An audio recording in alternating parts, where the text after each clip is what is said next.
Am I wrong for contacting the police right away after my sister's family used a stolen spare key to enter my new house? Hey Reddit, I'm 27F, and honestly, it feels like I've spent most of my life living under the shadow of my older sister, Anna, 30F. She has always been the favorite, the smart, outgoing one who could charm her way through absolutely anything. Meanwhile, I was labeled the irresponsible child, which in my family basically meant I handled all the hard work while getting none of the recognition. Growing up, Anna always received the best of everything. Her birthdays were huge backyard celebrations with bounce houses and pony rides. Mine were pizza parties in the dining room with a supermarket cake. For Christmas, Anna got the Barbie dream house, while I received a used knockoff version missing the elevator. Whenever I complained, my parents would say things like, "You don't need all that fancy stuff," or "Be thankful for what you have." Funny enough, Anna was never expected to show the same gratitude. Things really changed once I started college. I had worked incredibly hard throughout high school, balancing AP courses and extracurriculars to keep my GPA high. I got accepted into a nearby university, and I thought I had a solid plan. I'd live at home and save money by avoiding dorm expenses.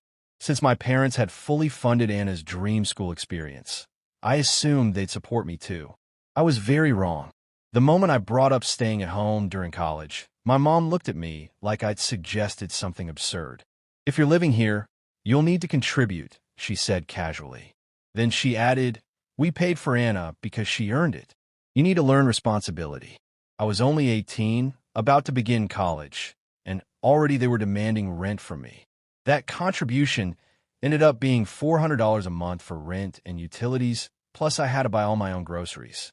Maybe that doesn't sound terrible unless you're a struggling college student. Earning $9 an hour at a part-time bookstore job, I tried explaining how unfair it felt, reminding them that Anna never had to worry about money during school because they covered everything for her. My mom just shrugged and said, "We gave Anna what she needed. You're different. You're independent. You'll manage." So I managed. I picked up as many shifts at the bookstore as possible, sometimes skipping meals just to stretch my money far enough. Every morning, I'd walk past the campus coffee shop watching students buy lattes and pastries while I carried PB&J sandwiches from home and drank free coffee from the bookstore break room. I never purchased textbooks new. Everything was secondhand or borrowed from the library. Month after month, I handed my parents that $400 while Anna attended her expensive out-of-state college, living in a brand new dorm my parents paid for entirely. One time she called me just to complain that the air conditioning in her dorm wasn't cold enough, and I nearly snapped. My own car didn't even have working AC because I couldn't afford the repairs. My parents continued sending her money regularly. I once overheard my mom saying on the phone, "We don't want her to struggle. College is already hard enough." Meanwhile, I stood there in the kitchen holding a pack of $1 ramen, wondering why that same compassion had never been extended to me. To make things even worse, my parents constantly celebrated Anna's achievements. She graduated with a 3.2 GPA in communications, and they threw her a huge graduation party with catered food and a DJ. When I graduated with a 3.9 GPA and a computer science degree, we quietly ate dinner at home. Mom made lasagna and simply said, "We don't need to make a big deal out of it." Looking back, I think the hardest part wasn't even the financial inequality.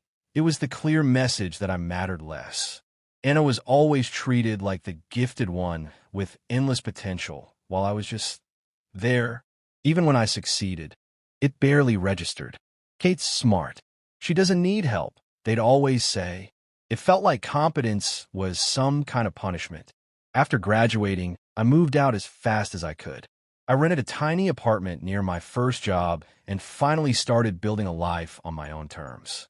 It wasn't easy, but for the first time, I felt free from their expectations. I worked constantly, stayed careful with money, and slowly built up savings. Meanwhile, Anna married Josh, 32M, whom my parents absolutely adore, even though he can never seem to keep a stable job. They now have 3 kids, Sophia, 5F, Lucas, 4M, and baby Noah, 2M. My parents are always rescuing them financially. Last year, When their car broke down, my parents immediately gave them money for another one. When Anna started complaining about how hard it was managing 3 kids, Mom and Dad immediately volunteered to babysit every weekend. I wish I could say it no longer affected me, but it still does. No matter how independent I become or how much I accomplish on my own, it always feels like Anna comes first. That's exactly why I stopped sharing much about my life with my family. Not because they'd openly object, they wouldn't, at least not directly, but because nothing is ever allowed to just be about me. Somehow, every situation turns into a family affair. If I mentioned any personal success, I knew they'd instantly start connecting it to Anna, her kids, and how my achievements could somehow benefit them too. So I figured it would be easier to stay quiet until everything was finalized. Turns out, that plan was far too optimistic. I still don't know exactly how the news got out, but a coworker of mine, let's call her Lisa, accidentally spilled it. Lisa is one of those people who constantly keeps tabs on everyone else's business, and apparently she casually mentioned to someone that I was house hunting.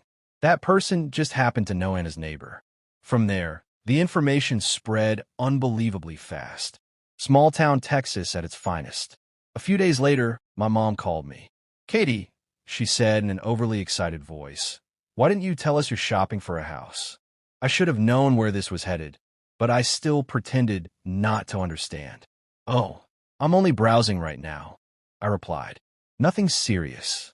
"Well, Anna and I've already been discussing it," she said, "and we came up with some wonderful ideas for you." The second she said that, I felt immediate dread. "You'll obviously need something big enough for everyone," she continued. "At least 4 bedrooms for the kids." "What kids?" I asked. "I don't have children." But she kept talking like this was completely normal. "You'll need enough room for Anna's family when they come over, and space for us too." "Oh, and it would really help if the house was close to Anna." Honestly, I don't know why I was surprised. Somehow, my future home had already become the answer to their family needs. I muttered something vague before ending the call quickly, assuming maybe it was just a one-time thing. It absolutely was not. After that, my mom and Anna started bombarding me with house listings nonstop. I'm not exaggerating when I say it practically became their full-time hobby. Every single day, I'd receive a flood of links to enormous houses, massive properties with 4 or 5 bedrooms, swimming pools, 3-car garages, and every extra imaginable. It was like they thought I was shopping for some luxury reality show mansion. One day my mom texted me, "Did you look at the one on Maple Street?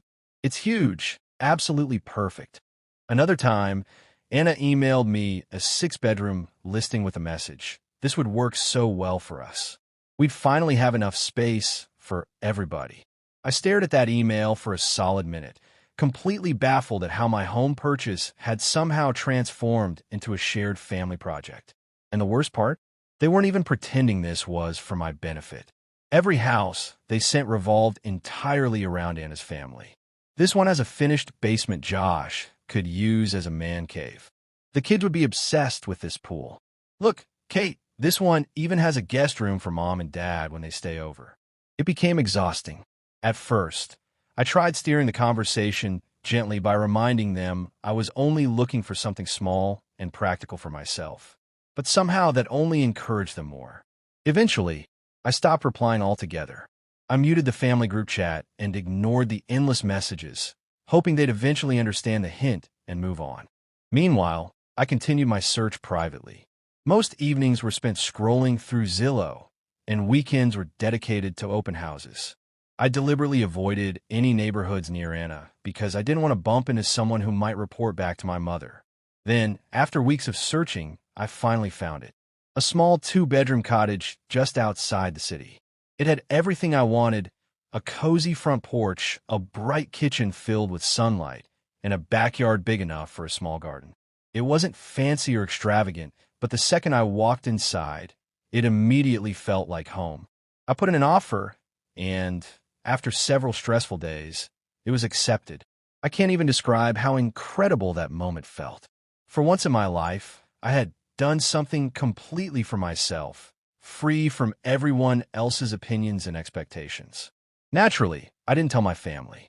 I let them continue sending their helpful suggestions while quietly moving ahead with my plans.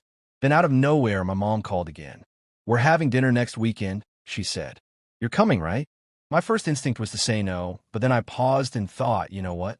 Let's just get this over with. So now I'm going to this dinner already knowing exactly how it's going to go.